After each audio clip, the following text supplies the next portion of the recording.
Marc Delacroix, un homme d'affaires milliardaire d'une rare réussite, vivait la vie que beaucoup ne pouvaient qu'imaginer. Né dans un milieu modeste, il avait grimpé les échelons du succès à force de travail acharné, de sacrifices et d'une persévérance sans égale. À 45 ans, il avait acquis tout ce qu'un homme pouvait désirer, une fortune colossale, des maisons somptueuses dans les quartiers les plus exclusifs, des voitures de luxe qui brillaient sous le soleil, et un jet privé prêt à l'emmener n'importe où dans le monde. Mais malgré ces signes extérieurs de richesse, il manquait quelque chose dans sa vie. La pièce maîtresse de son existence, la raison de sa fierté et de son apparence parfaite, était Isabelle. Elle était tout ce qu'un homme comme Marc pouvait espérer, belle, cultivée, élégante. Leur mariage avait été une union de deux mondes, celui d'un homme qui avait construit sa fortune et d'une femme qui semblait prête à être sa muse.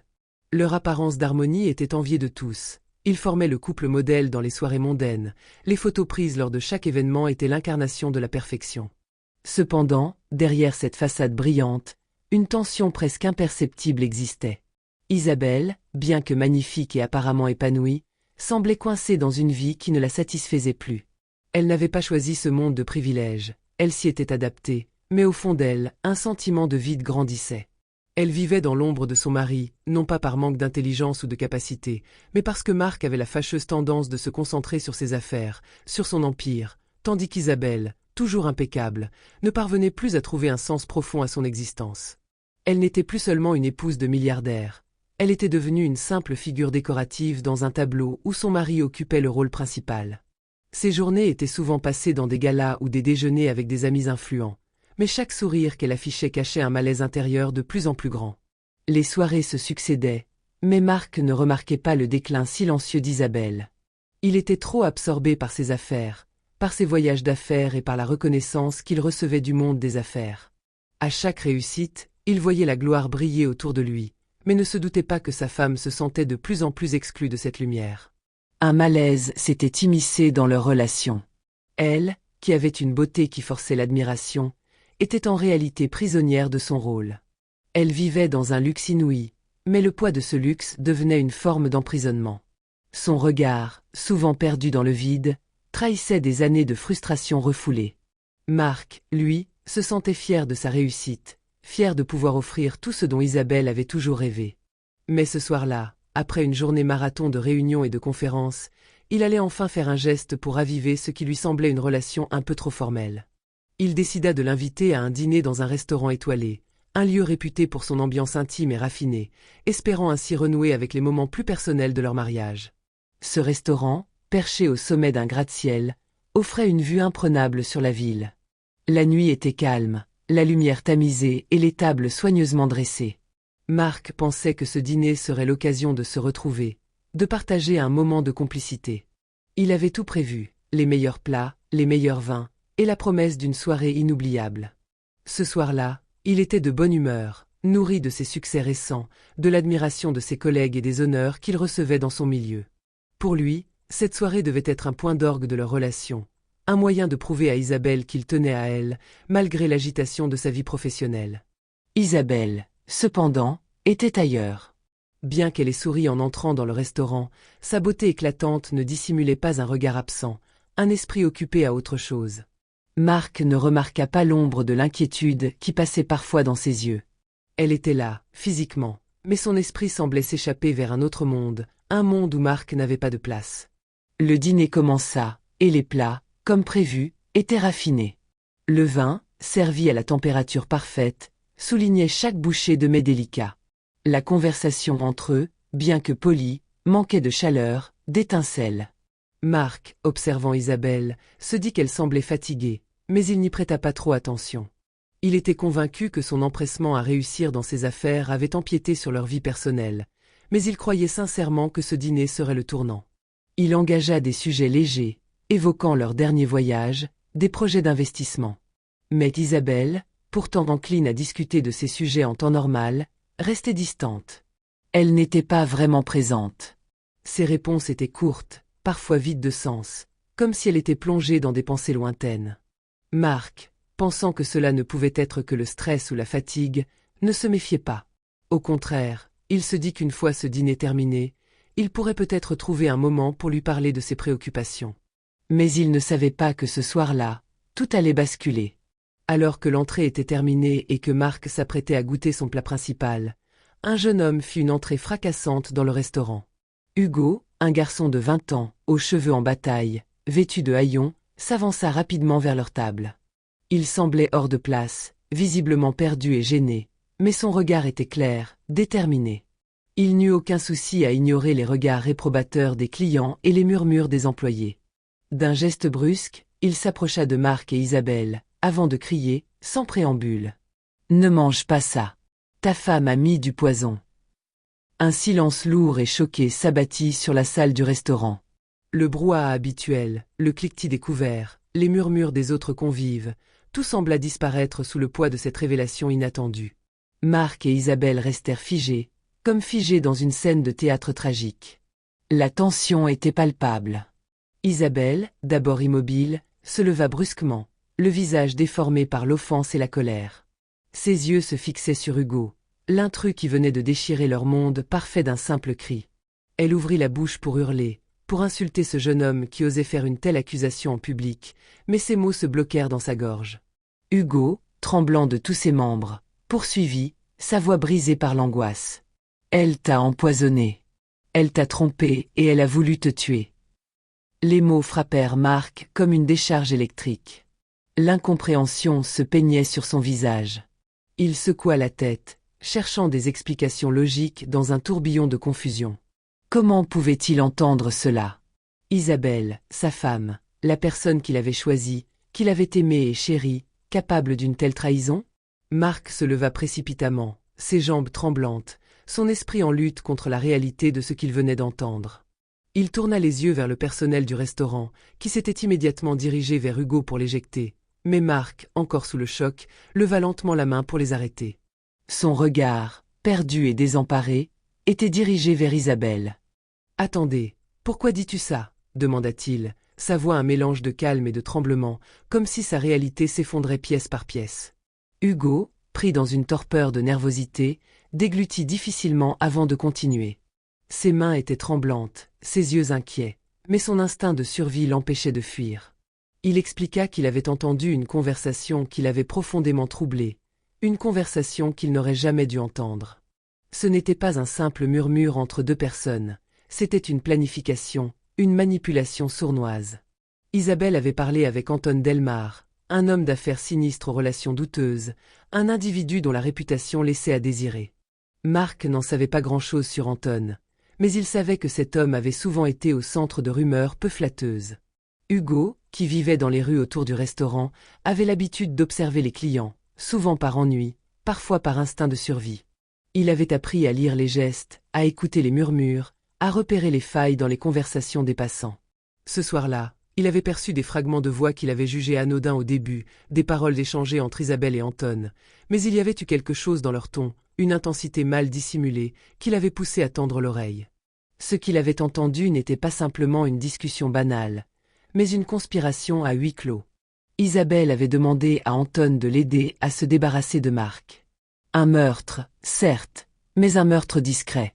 Elle voulait que le poison soit subtil, difficile à détecter, et qu'il s'introduise sans laisser de traces, juste assez pour qu'il ne survive pas, mais pas assez pour éveiller les soupçons immédiats. Le poison qu'elle avait fait importer en cachette était censé être un produit hautement efficace, mais Hugo n'était pas sûr à 100% de son effet. Ce qu'il savait, c'est que tout dans la conversation lui avait paru suspect. Le ton calme mais décidé d'Isabelle, la manière dont elle avait planifié chaque détail avec Anton, tout cela lui était resté en mémoire. Isabelle, les yeux écarquillés par l'incrédulité et la colère, tenta de nier l'accusation de manière fébrile, sa voix vacillant entre l'indignation et la panique. « Ce n'est pas vrai. C'est un mensonge. »« Tu ne sais pas de quoi tu parles, » cria-t-elle, mais ses mots étaient vains, dénués de conviction. Chaque seconde qui passait la rapprochait du précipice de la vérité. Marc, son regard fixé sur elle, sentait la morsure de la trahison se propager dans tout son être. Il ne pouvait pas accepter ce qu'il entendait, mais il savait qu'il devait vérifier. D'un geste lent, Marc prit son couteau de table, son esprit toujours en tourmente, et coupa une petite portion de son plat. Il la déposa délicatement dans une coupelle, avant de la faire passer au chef de cuisine, sans un mot, sans un regard. Le chef, qui avait assisté à la scène en silence, prit immédiatement le plat et s'éclipsa dans la cuisine.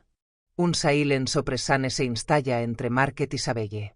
Le regard de Mark, glacé, se fixa sur elle, attendant, comme si chaque seconde était une éternité. « Pourquoi? Pourquoi m'as-tu fait ça ?» murmura-t-il, plus pour lui-même que pour Isabelle. Ses yeux brillaient d'une douleur qu'il n'avait jamais connue. Isabelle, incapable de répondre, se contenta de baisser les yeux.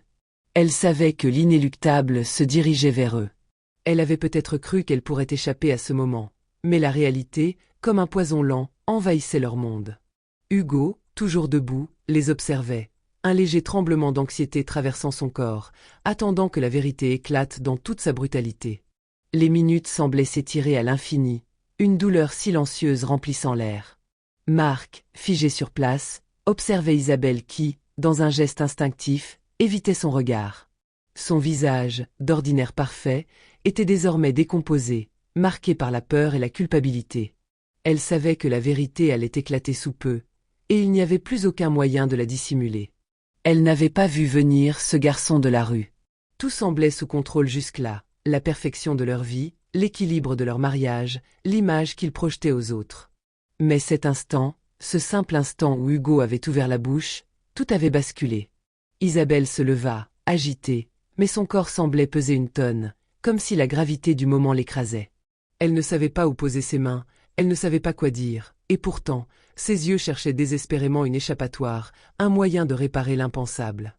Mais il n'y avait rien, plus rien à sauver.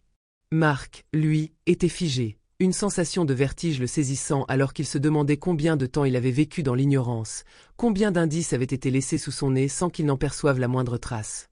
Il n'avait pas eu de doute, il n'avait pas vu de signe. Isabelle, cette femme qu'il avait épousée, qu'il avait cru connaître, lui apparaissait maintenant comme une étrangère. Elle avait risqué sa vie. Pourquoi? Finalement, le chef revint. Il avait l'air bouleversé, comme si lui-même n'avait pas pu se préparer à une telle révélation. En s'approchant de Mark, son visage était grave, tendu, ses yeux évitant ceux d'Isabelle. Il prit une profonde inspiration, comme pour se donner du courage avant de briser définitivement le dernier fil d'illusion qui restait à Mark. « Il y a bien un poison, Mark, dit-il lentement, sa voix presque timide. Un poison subtil et pratiquement indétectable. Cela aurait pris des heures avant que vous ne ressentiez les premiers symptômes. Mais il aurait été trop tard. » Mark sentit son souffle se couper, son cœur se serrer. Le poison était là, dans l'assiette, à portée de main. Et il n'aurait jamais eu la chance de savoir ce qu'il avait mené à sa propre fin si Hugo n'était pas intervenu. Ce garçon, ce jeune inconnu, avait vu ce qu'il n'avait pas vu, compris ce qu'il n'aurait jamais imaginé. La vérité lui explosait au visage avec la force d'un coup de marteau, et Mark se sentit soudainement vulnérable, comme un homme nu sur un champ de bataille. Il tourna lentement son regard vers Isabelle. Elle était là, devant lui, une silhouette brisée. Ses mains tremblaient, son visage était baigné de larmes, mais Mark n'arrivait pas à la reconnaître.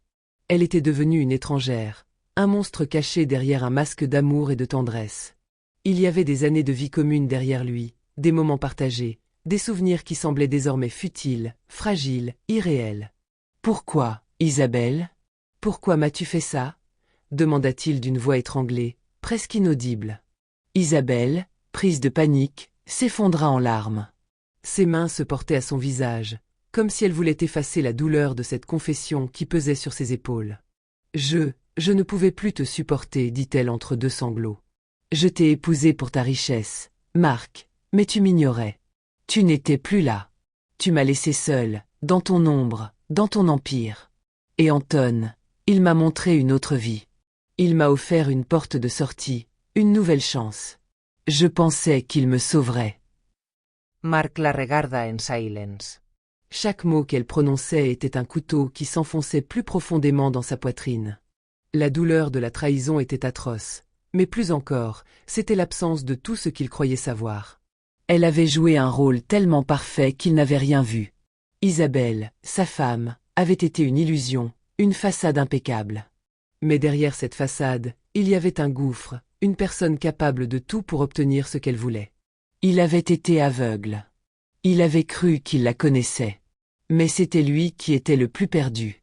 Il tourna lentement son regard vers Hugo, qui était resté dans l'ombre, observant l'intensité de la confrontation. Le garçon semblait mal à l'aise, comme pris au piège entre deux mondes. Il savait qu'il avait fait ce qu'il fallait, mais il n'était pas dupe des conséquences. Sans dire un mot de plus, il se tourna pour quitter la pièce, sa silhouette se faufilant dans l'ombre de la nuit. Marc le retint, son esprit plus clair désormais, comme s'il venait d'émerger d'un cauchemar. « Tu sais quelque chose, n'est-ce pas » demanda-t-il, la voix plus posée. « Pourquoi m'as-tu sauvé » Hugo hésita, ses yeux cherchant des mots. Il n'avait pas l'intention de répondre à cette question, mais il savait qu'il ne pouvait pas partir sans donner une explication. « Parce que j'ai vu des choses que vous ne comprenez pas, dit-il enfin, d'une voix calme, mais pleine de détermination. Je viens de la rue, je connais le prix de la vérité. Les gens comme vous, ceux qui vivent dans leur tour d'ivoire, vous êtes aveugles à ce qui compte vraiment. Vous êtes tellement concentrés sur vos mondes parfaits, vos illusions, que vous ne voyez plus les autres. J'ai agi pour la vérité, même si cela me coûte. » Marc le regarda un instant, de plus en plus intrigué par ce jeune homme qui semblait savoir plus que lui. Il y avait dans ses paroles une sagesse étrange, une lucidité dérangeante. Et pourtant, à cet instant, Hugo, ce garçon des rues, semblait plus honnête, plus pur que tous les masques que Marc avait portés pendant des années. Mais avant qu'il ne puisse dire quoi que ce soit, Hugo s'éclipsa dans la nuit, aussi soudainement qu'il était apparu. Marc resta là, seul avec ses pensées, face à la trahison d'Isabelle et à la vérité qu'il n'avait jamais voulu voir. La pièce s'éteignait lentement autour de lui, et avec elle, son monde tout entier. Les autorités furent rapidement appelées sur les lieux, et Isabelle fut arrêtée pour tentative de meurtre. Les policiers, bien que réticents à croire à une telle trahison au départ, durent bientôt se rendre à l'évidence en découvrant les preuves accablantes qui pesaient contre elle. Ses affaires furent fouillées minutieusement, révélant des transactions secrètes, des documents compromettants, et surtout, son implication dans un réseau bien plus vaste qu'il n'y paraissait.